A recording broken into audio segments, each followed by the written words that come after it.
नमस्कार, आवाज समाचार देख रहे हैं आप और आपके साथ मैं हूं स्मिता रिशाल। वक्त हो गया 4 बजे की तमाम अहम और बड़ी खबरों का, जिस पर करेंगे नजर। लेकिन उससे पहले नजर इस वक्त की हेडलाइंस। हफ्ते के पहले दिन बाजार बढ़त पर बंद। शुरुआती गिरावट के बाद बाजार में अच्छी रिकवरी। सेंसेक्स 330 और निफ्टी 94 अंक चढ़े। Reality, energy, infra, banking, metal और आईटी में तेजी। हार्ट अटैक का सामने आया कोविड कनेक्शन। गंभीर कोविड की चपेट में आए लोग 1-2 साल कठोर मेहनत, रनिंग से बचे। आईसीएमआर स्टडी का हवाला देकर स्वास्थ्य मंत्री मनसुख मांडविया ने दी नसीहत। जेल में कटेगी सिसोदिया की दिवाली। सुप्रीम कोर्ट का जमानत देने से इनकार। 338 करोड़ रुपए के लेन देन में सिसोदिया की भूमिका को बताया संदिग्ध। 3 महीने के भीतर फिर कर सकते हैं अपील। केरल ब्लास्ट में अब तक 3 लोगों की मौत, 50 लोग घायल। सरेंडर करने वाले मार्टिन ने कबूला गुनाह। ऑल पार्टी मीटिंग में अफवाहों पर ध्यान नहीं देने की अपील। सीएम विजयन और केंद्रीय मंत्री राजीव चंद्रशेखर में जुबानी जंग।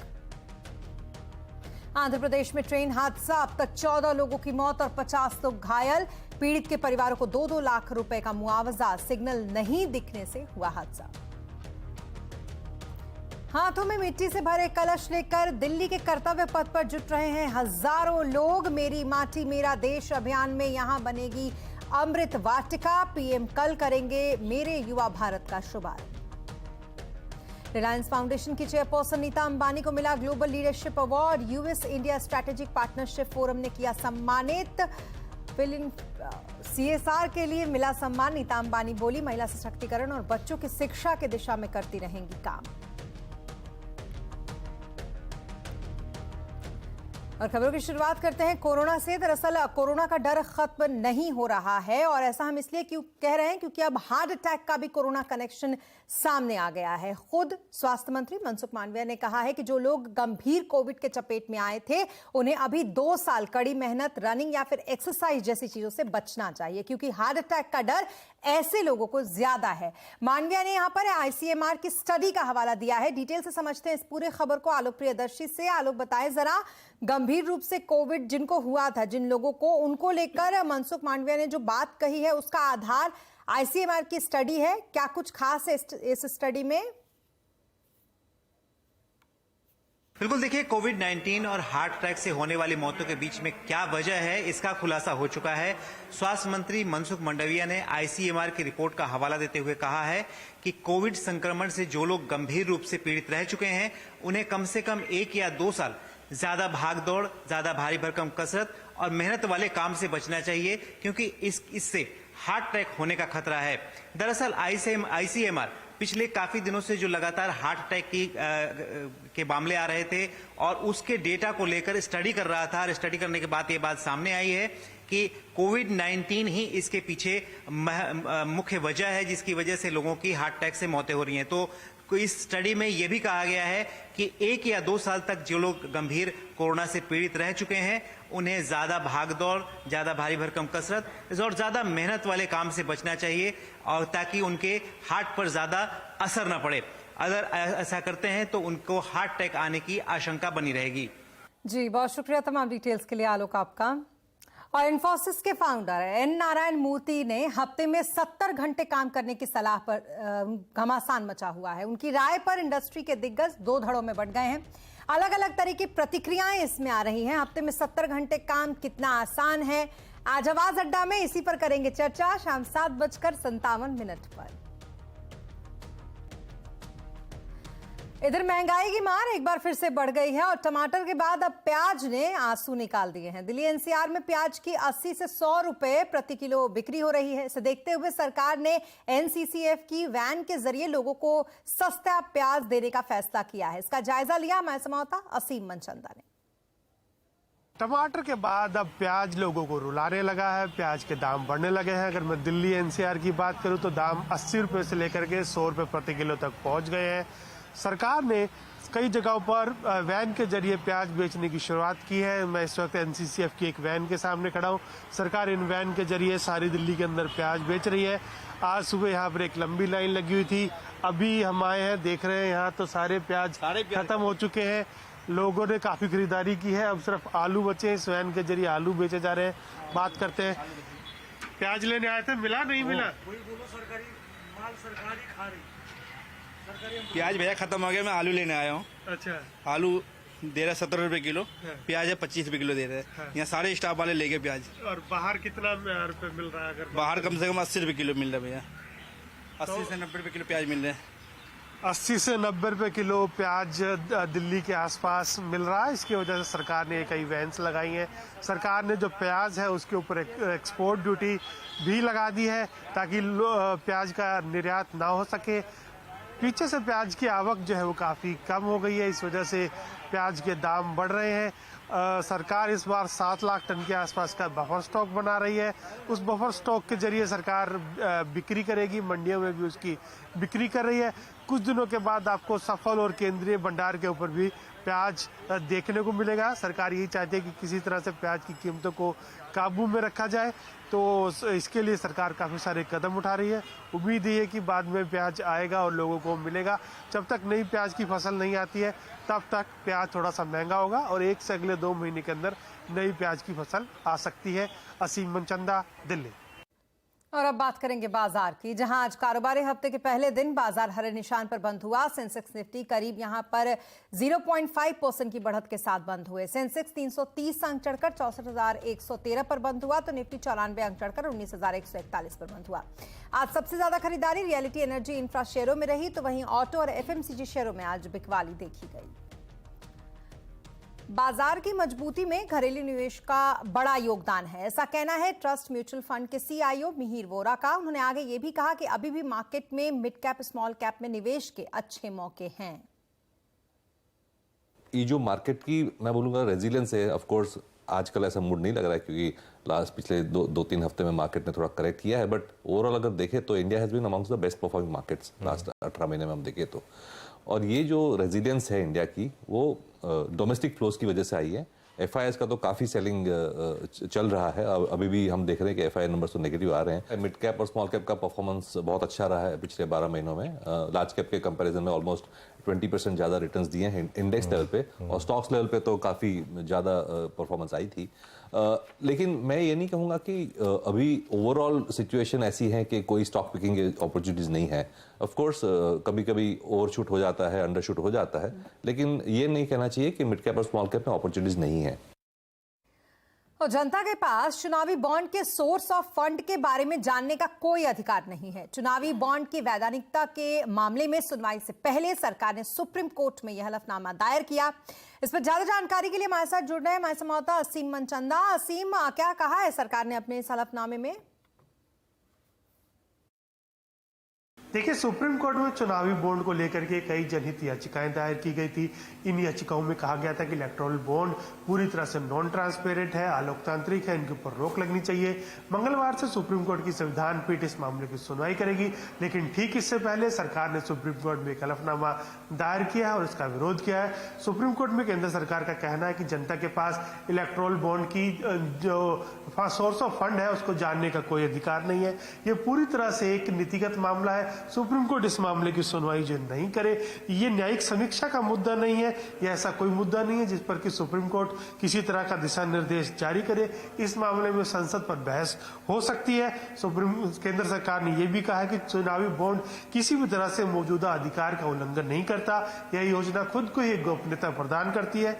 अब मंगलवार से सुप्रीम कोर्ट की 5 जजों की संविधान पीठ इस मामले को सुनवाई करनी पड़ेगी, तब देखना होगा संविधान पीठ इसके ऊपर किस तरह का फैसला लेती। जी, बहुत शुक्रिया तमाम डिटेल्स के लिए आपका असीम।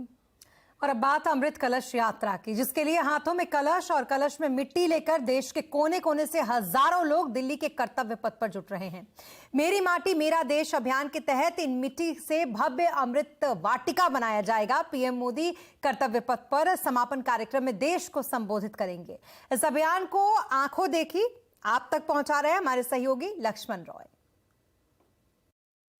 दिल्ली के कर्तव्य पथ पर चल रहा है आयोजन अपने आप में अनूठा है। यहाँ जो लोगों की भारी भीड़ आप देख रहे हैं, ये दरअसल अपने अपने गांव से मिट्टी लेकर के आए हैं और मिट्टी अपने कलश में लेकर के आए हैं और उस कलश की मिट्टी को यहाँ बने एक भव्य कलश में डाल रहे हैं और इस मिट्टी को जमा करके यहाँ पे एक भव्य अमृत वाटिका का निर्माण किया जाएगा।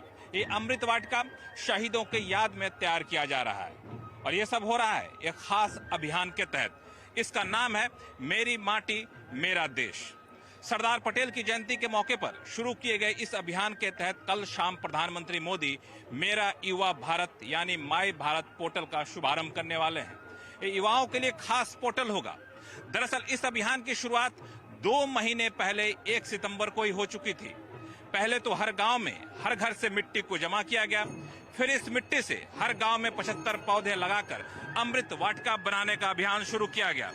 फिर सभी गांव से अपने ब्लॉक पर मिट्टी जमा की गई, फिर उस मिट्टी को कलश में रखकर देश के हर ब्लॉक में स्वयंसेवकों की टीम इकट्ठा की और फिर स्वयंसेवकों की टीम देश भर से कलश में मिट्टी लेकर के यहाँ आ रही है। ऐसे करीब 8,500 अमृत कलश यहाँ आ रहे हैं। अपने अपने ब्लॉक से आ रहे इन स्वयंसेवकों का दिल्ली से संबंधित क्षेत्र के मंत्री सांसदों की तरफ से भव्य स्वागत किया जा रहा है। पूरे देश की जनता यहाँ आई है, अपने परिवार, अपने लोगों को, अपने शहीदों को उनकी मिट्टी लेके। तो प्रधानमंत्री को आभार प्रणाम। और मैं इस कार्यक्रम में गोरखपुर की जो शहीदों की उनकी मिट्टी को लेके आया हूं और ये शहादत देंगे और एक अमृत वाटिका यहाँ बनेगी। इस कार्य को मतलब देश आज बड़ा ही अपने आप को गर्वान्वित महसूस कर रहा है कि इस तरह भी सम्मान शहीदों को मिलता है। इससे ये माना जाए कि देश को एक सूत्र में पिरोने का और देश के लोगों के बीच में राष्ट्रभक्ति का जज्बा जगाने का एक नई पहल के तौर पर इसे देखा जाए। तभी तो विश्व के सबसे बड़े नेता हमारे मोदी जी हैं। ये सोच कहाँ है? ये सूक्ष्म सोच किस नेता के पास रही? कभी नहीं। इसीलिए अपने शब्दों में कुछ कहना चाहेंगे इस मौके पे? नमः पार्वती पते हर और लोगों में इसके उत्साह का अंदाजा इसी बात से आप लगा सकते हैं कि ये खास पोर्टल पे, उस पोर्टल का नाम है yuva.gov.in। इस पोर्टल पर इससे जुड़े हुई 4 करोड़ से ज्यादा लोगों ने अपनी सेल्फी पोस्ट कर चुकी है। यानी आप भी इस अभियान का हिस्सा बनना चाहते हैं, अगर यहाँ तक नहीं पहुँच पाते हैं, इस अभियान को अपने गांव से, अपने ब्लॉक से जुड़ करके आप अपनी सेल्फी इस पोर्टल पे अपलोड करके इस अभियान का हिस्सा बन सकते हैं। फिलहाल दिन भर यहाँ पे सांस्कृतिक कार्यक्रम चल रहा है। देश के अलग अलग हिस्से से लोग आए हुए हैं जो यहाँ पे सांस्कृतिक कार्यक्रम कर रहे हैं। तो दूसरी तरफ यहाँ पे कलश में मिट्टी लेकर आए लोगों की लंबी लाइन लगती जा रही है और फिर यहाँ पे एक भव्य कलश में इसको जमा किया जा रहा है। और अब बात इजराइल हमास जंग की।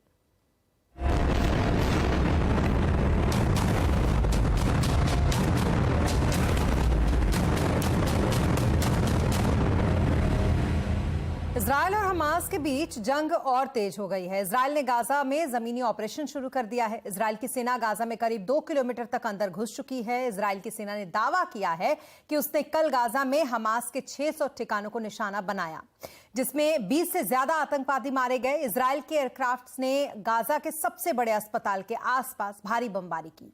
इस अस्पताल में मरीजों के अलावा हजारों की संख्या में फिलिस्तीनियों ने शरण ले रखी थी। इजराइल ने यह भी दावा किया है कि हमास ने इस अस्पताल के नीचे सुरंग बना रखी है, जिसमें उसके लड़ाके और बड़ी संख्या में गोला बारूद मौजूद है। इजराइल हमास जंग में अब तक 8,000 से ज्यादा लोगों की मौत हो चुकी है। ईरान, तुर्की, सऊदी अरब इजराइल पर आग बबूला है। तुर्की ने कहा है कि इजराइल गाजा पर बम बरसाना बंद करे, तो वहीं सऊदी अरब ने भी कहा है कि इजराइल गाजा में घुसने की कोशिश ना करे, इसका अंजाम बहुत बुरा होगा। इधर आतंकवादी संगठन आईएसआईएस ने हमास के समर्थन में दुनिया भर में यहूदियों, इजराइल और उसके सहयोगियों के दूतावासों पर आतंकवादी हमला करने के निर्देश दिए हैं। दूसरी तरफ इजराइल हमास जंग के बीच अमेरिका के राष्ट्रपति जो बाइडेन का एक बड़ा बयान सामने आया। उन्होंने युद्ध खत्म होने के बाद 2 नेशन सॉल्यूशन पर विचार करने की बात कही है। बाइडेन ने इजराइल और अरब देशों के नेताओं से युद्ध के बाद की वास्तविकता पर गंभीरता से सोचने का आह्वान किया। उन्होंने कहा कि 6 अक्टूबर की यथास्थिति में वापस जाना संभव नहीं है। बाइडेन ने 2 नेशन सॉल्यूशन पर जोर दिया। इसमें इजराइल एक स्वतंत्र फिलिस्तीनी राष्ट्र के साथ अस्तित्व में होगा। तो वहीं इंटरव्यू में अमेरिका के उपराष्ट्रपति कमला हैरिस ने कहा कि इजराइल या गाजा में अमेरिका की अपनी सैनिक को भेजने की कोई योजना नहीं है। हैरिस ने यह भी कहा कि अमेरिका इजराइल की सलाह, उपकरणों और राजनयिक स्तर पर मदद कर रहा है। और अब बात करेंगे केरल की। केरल के एर्नाकुलम में हुए सीरियल ब्लास्ट में अब तक 3 लोगों की मौत हो चुकी है। यहां 50 लोग घायल हैं। यहां पर डोमिनिक मार्टिन नाम के शख्स ने इस धमाके की जिम्मेदारी ली है और धमाकों के कुछ देर के बाद ही उसने पुलिस के सामने जाकर सरेंडर कर दिया। उसने बताया कि जिस धार्मिक संस्था जेहोवाज विटनेस की सभा में यह विस्फोट किया गया वो उसका सदस्य है। उसे लगता है कि इस संस्था के विचार देश के लिए खतरा है, इसलिए उसने ये धमाके किए। मार्टिन ने अपने घर पर ही आईडी टिफिन बम बनाया था और इसका इस्तेमाल उसने इस ब्लास्ट के लिए किया है। इस बीच केरल के मुख्यमंत्री पिनराई विजयन ने सर्वदलीय बैठक बुलाई। उन्होंने सभी से यह अपील की कि वो अफवाहों पर ध्यान ना दें। तो वहीं आंध्र प्रदेश में भीषण रेल हादसे में अब तक 14 लोगों की मौत हो चुकी है। रविवार शाम करीब 7 बजे हावड़ा चेन्नई लाइन पर 2 passenger train, Visakhapatnam Raigarh passenger सेल ट्रेन और Visakhapatnam Palasa passenger express train के बीच भिड़ंत हो गई, जिसमें 14 लोगों की मौत हो गई और 50 से ज्यादा लोग इसमें घायल बताए जा रहे हैं। राष्ट्रपति और प्रधानमंत्री ने हादसे पर दुख जताया। प्रधानमंत्री राहत कोष से मृतकों के परिजनों को 2-2 लाख रुपए मुआवजे देने का ऐलान भी किया गया। हादसे के बाद अब इस रूट पर 33 ट्रेनें रद्द कर दी गई हैं। 11 ट्रेनें आंशिक रूप से यहां रद्द की गई हैं। 22 ट्रेनों का रूट यहां पर डाइवर्ट किया गया है। हादसे का कारण सिग्नल की ओवरशूटिंग बताया जा रहा है। प्रधानमंत्री नरेंद्र मोदी 2 दिनों के गुजरात दौरे पर है, जहां वो आज सबसे पहले बनासकांठा पहुंचे। यहां पर अंबाजी मंदिर में उन्होंने पूजा अर्चना की। उसके बाद वो मेहसाणा पहुंचे, जहां एक रोड शो को उन्होंने संबोधित किया। पीएम ने मेहसाणा में 6000 करोड़ की विकास परियोजनाओं का उद्घाटन किया है। यहां पर इसके अलावा प्रधानमंत्री ने जब यहां जनसभा को संबोधित किया तो उस दौरान बिना नाम लिए उन्होंने कांग्रेस पर जमकर हमला किया। साथ ही भारत की जो ग्रोथ स्टोरी है उसके बारे में भी प्रधानमंत्री ने यहां पर बताया। प्रधानमंत्री अपने 2 दिन के गुजरात दौरे पर कल केवड़िया जाएंगे। और यहां रुकेंगे एक छोटे से ब्रेक के लिए, लेकिन ब्रेक के बाद जल्द होंगे हाजिर। आप बने रहे हमारे साथ। आपका स्वागत है। रिलायंस फाउंडेशन की चेयरपर्सन नीता अंबानी को बड़ा सम्मान मिला है। US India strategic partnership forum ने उन्हें ग्लोबल लीडरशिप अवार्ड से सम्मानित किया है। उन्हें यह सम्मान जरूरतमंदों की सहायता और कॉर्पोरेट सोशल रिस्पॉन्सिबिलिटी के लिए मिला है। उन्होंने इस मौके पर कहा कि वो महिला सशक्तिकरण और बच्चों की शिक्षा के लिए काम करती रहेंगी। As Reliance Foundation, we have reached out to 71 million people of India, and what is closest to my heart is empowering women and educating our young children. Education and sports for all. Every child must have the right to play and a right to learn. So that, and now of course the Nita Mukesh Ambani Cultural Center is taking up a lot of my energies, and it's wonderful to see Indian artists and artisans getting so much respect, not just in India but around the globe. और अब बात cricket world cup की।